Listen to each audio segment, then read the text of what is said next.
몇 주 전에 그 누나하고 밥을 먹었습니다. 밥을 먹었는데 누나가 그 축구에 대한 이야기를 하는 거예요. 여자들은 남자 군대 얘기 싫어하잖아요. 그리고 또 더 싫어하는 거는 군대에서 축구하는 얘기 싫어한다면서요. 근데 저희 누나가 축구에 대해서 너무 즐겁게 이야기를 하는 거예요. 그리고 엄청나게 많이 알아요. 축구에 대해서. 왜 그럴까요? 아무래도 손흥민의 효과가 크지 않을까 생각해 봅니다.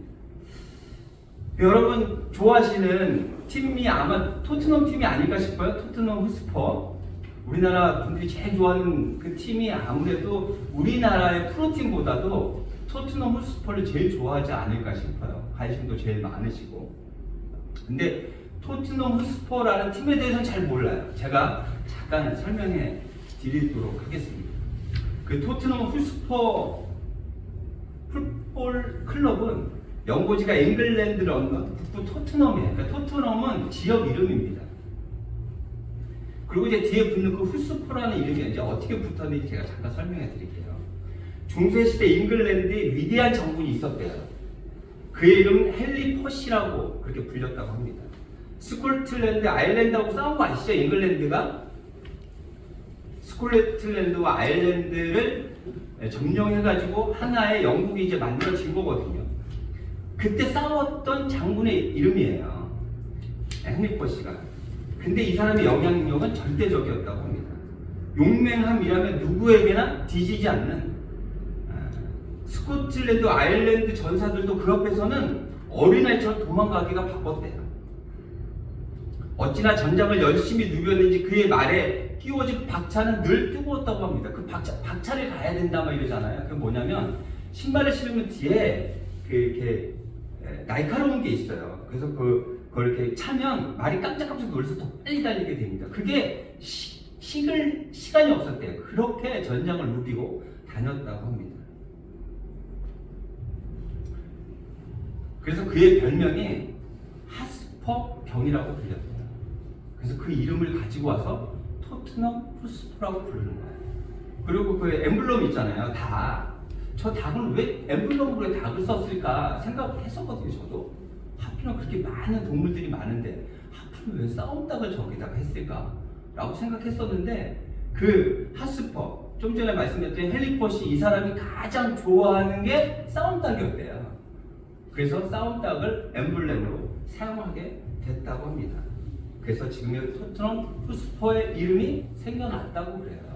근데 그거는 솔직히 우리가 알 필요 없죠. 왜 그러냐면 중요한 건 손흥민이에요. 손흥민이가 토트넘에 없다면 우리는 토트넘을 응원하지 않을 거예요. 저는 확신해요. 만약에 손흥민이 출전하지 않았다 하면 그 경기는 전 관심 없습니다. 지든 이기든. 그런데 손흥민이 그 경기에 참여를 했다고 하면 관심이 있게 되죠. 왜? 손흥민이가 우리나라의 국민이기 때문에 그렇죠. 같은 나라의 사람이기 때문에 관심을 갖게 되는 거죠. 근데 오늘 말씀에서 보면 하나님과 우리의 관계를 뭐라고 이야기하냐면 아버지와 자녀라고 이야기합니다. 아버지와 자녀. 아버지하고 자녀는 어떤 관계예요? 끊을래야 끊을 수 없는, 잊을래야 잊을 수 없는, 멀리 떨어져 있을래야 떨어질 수 없는 그런 관계잖아요. 그런데도 불구하고 우리는 하나님을 입으로는 부르는데 하나님하고 동떨어진 삶은 살아가지 않았나 하는 생각을 해봐야 할 것 같습니다. 그런데 하나님과 우리가 자녀의 관계를 맺게 된 그 이유가요, 그냥 맺어진 게 아니고요. 그 이유가 있어요. 뭐냐면요, 4절하고 5절이에요. 다시 한번 읽어볼게요. 4절하고 5절 시작. 내가 참에 하나님이 그 아들을 보내사 여자에게서 나게 하시고 율법 아래에 나게 하신 것은 율법 아래에 있는 자들을 속량하시고 우리로 아들의 명분을 얻게 하려 하십니다. 하나님을 우리가 아버지라고 부를 수 있었던 이유가 예수님이 이 땅에 오셨기 때문에 가능하다라는 걸 이야기하고 있어요. 제가 책을 좀 많이 읽어야 돼요. 그렇죠? 너무 항상 죄송한 게 뭐냐면 우리 교우들에게 정말 죄송한 게 책을 많이 못 읽는 거가 굉장히 죄송해요. 좀 더 많은 책을 읽고 많은 경험을 통해서 더 풍성하게 하나님의 그 말씀을 전해야 하는데 시간이 없다는 핑계로 책을 많이 읽지 못합니다. 그런 와중에 제가 책을 펼쳤습니다. 그 제목이 뭐냐면 인간이 그리는 무늬라는 책이에요. 한동안 우리나라의 인문학이 굉장히 막 바람 열풍이 막 불었던 때가 있습니다. 지금도 뭐 인문학에 관심들이 많이 있으시죠. 근데 인문학에 대한 그 내용이 적혀 있는 책이에요. 근데 책을 전체적으로 다 읽지는 못했습니다. 앞에 부분만 조금 읽었어요. 그래서 그 앞에 있는 내용을 가지고 조금 여러분들과 나누려고 합니다. 그 앞에 내용에 보면 이런 내용이 있어요. 미국의 USA Today라는 신문에서 조사를 했다고 해요. 그 내용에 따르면 미국 1000대 기업, 1000개의 기업, 그러니까 1등부터 1000개의 그 기업 CEO 가운데 경영학 관련 전공을 한 사람이 몇 명일까요? 전공한 그 학위가 무엇일까요? 라고 조사를 해봤더니 거의 다 뭐 경영학을 공부하지 않았을까요? 그렇게 생각하잖아요. 근데 3분의 1밖에 안 된대요. 경영학을 공부한 사람들이. 그 나머지는 무엇을 공부를 했냐면 인문학을 공부했대요. 그래서 그 책에 뭐라고 써있냐면 인문학 출신이라야 변화의 흐름에 부합하는 정확한 의사결정을 하여 돈을 더 잘 벌 수 있다는 이유에서 그렇게 이야기하고 있어요. 인문학이란 건 사람에 대한 관심과 관찰이거든요. 그래서 사람들이 어떤 방향으로 가고 있는지, 그래서 먼저 선행해서 그 앞에 나아가서 사람들이 오기를 기다리며 준비하는, 그 CEO들은 돈을 많이 벌어야 되잖아요. 사람들이 무엇을 원하는지 인문학을 통해서 알아야 한다는 거예요. 깨달아 알아야 한다. 그래서 사람들에게 관심을 갖는데 포인트는 어디냐면 인류를 위해서, 사람들에게 사랑과 은혜를 나눠주기 위해서가 아니라 자신들이 목표한 것들을 이루기 위해서, 더 많은 돈을 벌기 위해서 사람들에게 관심을 갖는 거예요. 그 스티브 잡스가 그 책에 나와 있는 내용인데요. 이런 이야기를 했다고 해요. 소크라테스하고 한나절을 보낼 수만 있다면 애플이 가진 모든 기술을 주겠다. 애플이 가진 그 기술은 엄청나요. 우리나라 그 주식 그 전체 금액이 애플의 금액보다 작다라고 알고 있거든요. 그러니까 그 금액이 엄청나요. 그 기술도 엄청난 기술이에요. 근데 소크라테스하고 한나절만 같이 있게 해준다 그러면 자신이 갖고 있는 모든 애플의 모든 것들을 다 줄 수 있다라는 거예요. 왜 그랬을까요?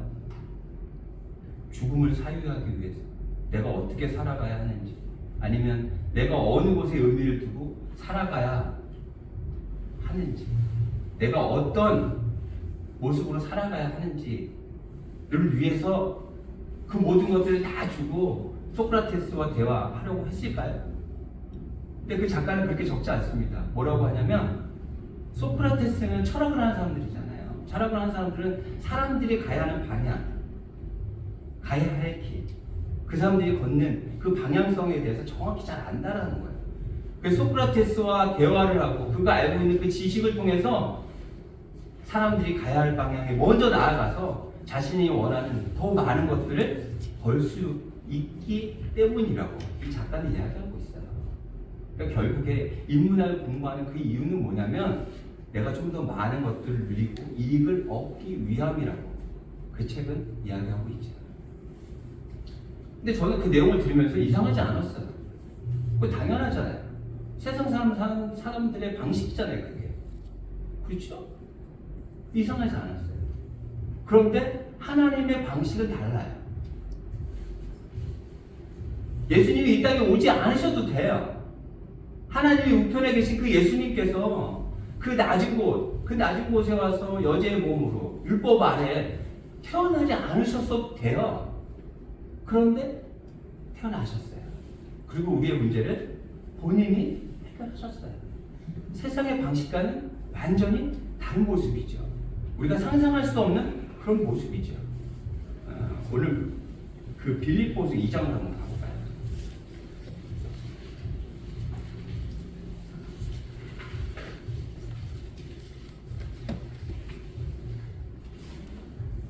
2장 6절에서 8절의 말씀이에요.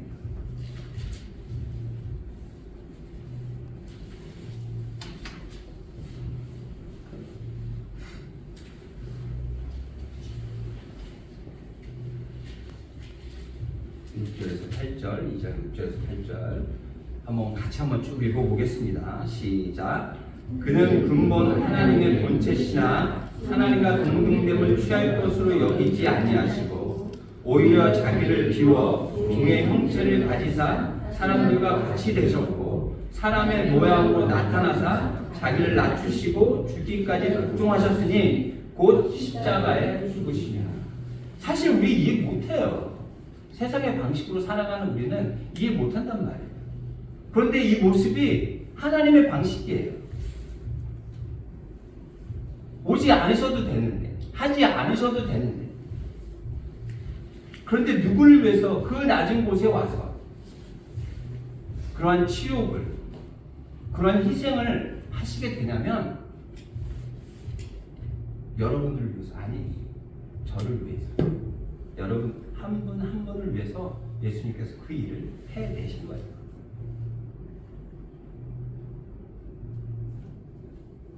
왜요? 라고 물어본다면 정확하게 얘기할 수 있죠.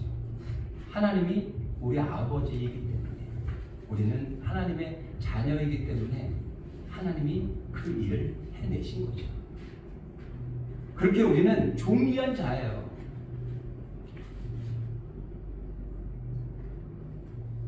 우리는 그렇게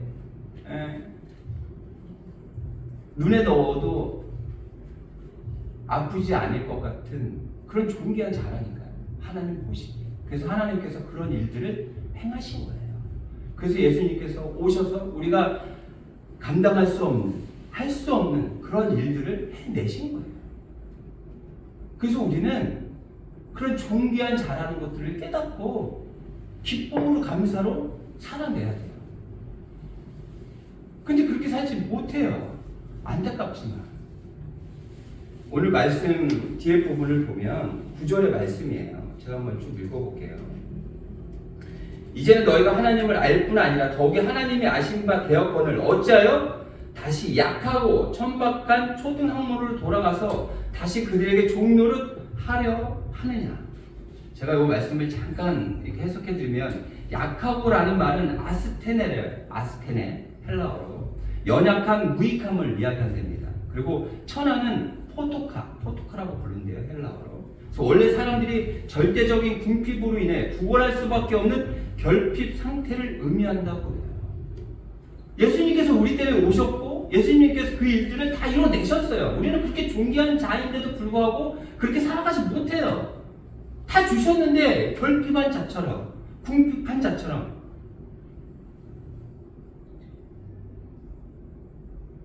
연약한 자처럼 살아가고 있다는 거예요. 제가 주중에 일을 하는데 고시원에 가서 일을 했어요. 그래서 이제 새로운 사람을 만났습니다.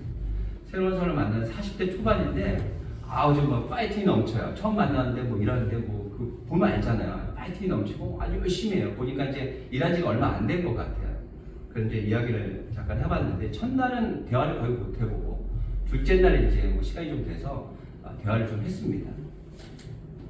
40대 초반이고 아이가 셋이고, 그리고 7년 동안 닭강정집을 했었답니다. 직원이 4명일 정도로 장사가 잘 됐다고 해요. 근데 이제 코로나 때 장사가 안 되고 그러면서 혼자서 장사하고 혼자서 배달하고 그렇게 막 버티다가 결국에는 이제 다 정리를 하고 이제 필립 일을 배우게 됐다고 해요. 그래서 이제 아이가 셋이니 그 부담감이 얼마나 크겠어요.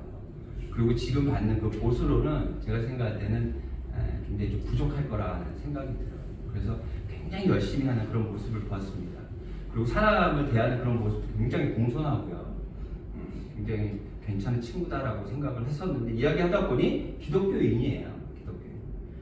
그래서 그 친구가 이런 얘기를 합니다. 저는 천국을 소망합니다.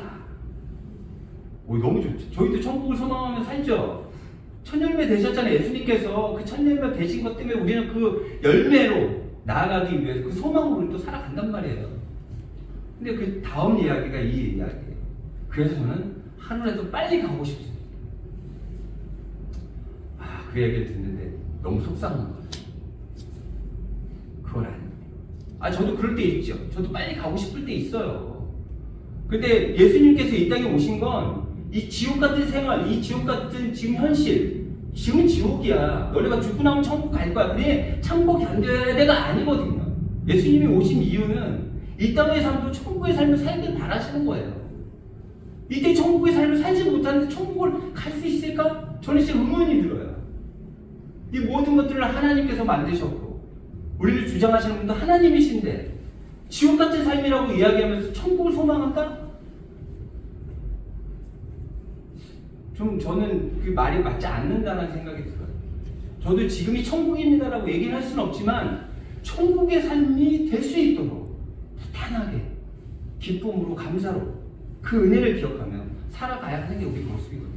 근데 그 친구가 그 이야기를 듣고 너무 속이 좀 상하는 거예요. 잘못 알고 이런 것들이 아니라 얼마나 힘들면 아이 셋을 키우고 한 가정의 가장으로서 또 새로운 일들을 배워나가면 얼마나 힘들면 이런 이야기를 할까. 그 이야기를 들으면서 굉장히 마음이 속상했거든요. 그런데도 얘기했죠. 제가 목사라고 이야기는 하지는 않았지만 지금이 천국이어야 된다. 지금 삶이 천국이어야 돼. 소망하는 거는 당연하지만 지금의 삶이 천국이 아니라면 소망할 수 없는 거야. 조심스럽게 얘기했지. 이렇게 얘기 안 하면 굉장히 조심스럽게 얘기했습니다. 그랬더니 그 친구가 반론할 수도 있잖아요. 그런데 그 이야기를 듣고 네 라고 하는 거야. 그 친구의 그런 마음들이 이해가 됩니다. 어제는 눈이 많이 왔습니다. 그래서 아내와 손 붙잡고 산에 올라갔습니다. 산에서 보는 눈은요 너무 아름답습니다. 그래서 그 아름다운 곳에서 저희 아내를 찍어줬는데 눈이 안 나와요. 화면에 잘 안 나오더라고요. 좀 안타까워요. 근데 내려와서 보니 그 길은 벌써 더러워져 있어요. 그 후는 너무너무 더러워요. 어렸을 때는 그 눈 오는 그 자체만 생각하고 좋아했었는데 이제는 나이를 먹다 보니까 그 뒤를 생각하다 보니까 눈 오는 게 그렇게 좋지만은 않아요.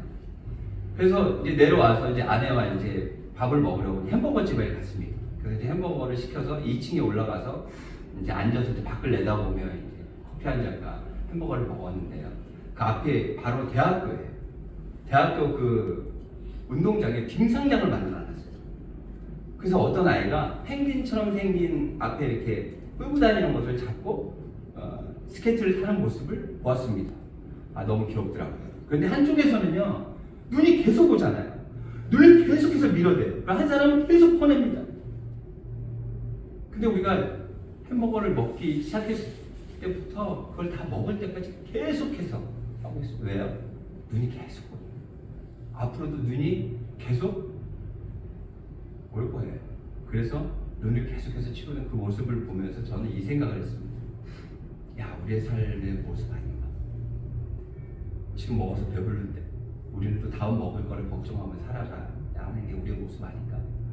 저 아저씨도 저렇게 힘들게 어렵게 사는데 저 모습이 내 모습 아닌가 하는 그런 생각이 막 들었어요. 예전에 제가 그 영업할 때 어떤 날은 정말 그 이상의 매출을 올릴 때가 있습니다. 그래서 목에 힘을 확 주고 월 말에 회의를 할 때 목소리도 저음으로 깔죠. 좀 굉장히 잘난 척도 하고 뭐 어깨 힘도 주고 막 그러는데 그 시간이 지나잖아요. 그 다음을 또 걱정해야 돼요. 또 새로운 또 영업을 통해 가지고 매출을 또 올려야 되는 그런 상황입니다. 그러니까 그 세 자녀를 키우며 빨리 천국을 가고 싶어하는 그 친구의 그 마음이 느껴져요. 근데 중요한 건 있잖아요. 이 삶이 그렇게 녹록지 않습니다. 하지만 우리가 무엇을 기억해야 되냐면 우리가 어떤 존재인지를 기억해야 돼요. 하나님이신 예수님이 이 땅에 오셔서 그 모든 것들을 다 내놓으시고 살리신 게 바로 저예요. 그럼 여러분들이에요. 이 세상이 조금 힘들지언정 우리는 충분히 이겨낼 수 있습니다. 그 이유는 하나님이 우리와 함께 하시기 때문이에요. 어제 그 유키즈라는 프로그램 봤습니다. 제가 그 프로그램을 자꾸 얘기를 하니까 테레비를 많이 보는 것 같은데 많이 봅니다. 네. 그 유퀴즈라는 그 프로를 봤는데 구글사에 다니는 수석 디자이너 여자분이 나왔어요. 구글사 하면 뭐 특히 뭐 저희 아들 뭐 이제 그때 왔던 그 오승환 목사 친구가 구글 회사 다닌다 그랬더니 저희 아들이 굉장히 막 부러워. 정말이야? 정말이야? 그래서 굉장히 부러워하는 모습을 봤습니다. 구글 그 회사는 그 젊은 친구들이 가장 가고 싶어하는 그런 곳이에요. 왜 그러냐면 보수도 굉장히 많고요. 복지도 엄청납니다. 그 안에 없는 게 없대요. 뭐 상담소도 있고요. 뭐 안마 받을 수 있는 마사지샵도 있고요. 뭐 별별 뭐 먹을 거는 뭐 먹고 싶은 대로 다 먹을 수 있대요. 그 뭐 돈을 넣어야 자판기에서 나오잖아요. 근데 거기는 돈을 안 넣어도 누르기만 하면 다 나온답니다. 엄청난 곳이 그곳이에요. 그래서 모든 사람들이 그곳에 가고 싶어합니다. 저는 못 갑니다. 관심도 없습니다. 하지만 세상에 많은 사람들이 그곳에 가고 싶어해요. 왜 그러냐면 그렇게 대우를 잘 해주기 때문에 그렇죠. 근데 중요한 건 뭐냐면 그곳에서 해야 될 일이요. 그 받는 것만큼 이상의 능력을 발휘해야 되는 거예요. 받는 것 이상. 받는 것만큼이 아니라 받는 것 이상으로 발휘해야 된다는 거예요. 그 수석 디자이너가 이직을 여러 번 했답니다. 여러 군데 그 회사를 다녔다고 그래요. 한 6개월 정도면 적응이 바로 된답니다. 6개월 정도. 근데 이 회사는 가가지고 1년이 됐는데 적응이 안 돼서 너무너무 힘들었대요. 저녁마다 울었답니다. 그래서 그것을 풀어보려고 스트레스 받으면 먹는데요. 그래서 막 먹기도 하고. 그리고 또 일을 해야 되는데 일에 손이 안 잡히니까 유키즈 같은 이런 프로그램 보면서 시간을 보내. 그러면서 또 나는 왜 이 모양이지? 자기를 또 탓한다. 그랬다는 거 아니에요. 그러다가 이제 그 안에 있는 상담실에 가고 상담을 받게 됐다고 해요. 가서 그렇게 이야기했답니다. 아, 스트레스 받아갖고 먹지 말아야 되는데 너무 많이 먹었어요. 그리고 지금 상황이 이런데 내가 더 일에 더 매진해야 되는데 더 집중해야 되는데 일에 집중 안 하고 TV 프로 이런 것들에 자꾸 눈을 돌려가지고 일을 멀리 했어요. 어떻게 하면 좋아요? 라고 얘기했더니 그 상담자가 이렇게 얘기하더라고요. 지금 에너지가 부족해서 먹은 거예요. 그래서 많이 먹은 거예요. 지금 너무 지금 힘들고 어려워서 힐링하기 위해서 그런 프로그램을 본 거예요. 지금 필요하기 때문에 한 거예요. 본인한테 좀 더 친절해졌으면 좋겠어요. 그렇게 이야기하더래요. 그래서 그분이 그때 그 이야기를 들으면 갑자기 눈물이 나더래요. 그러면서 이렇게 얘기합니다.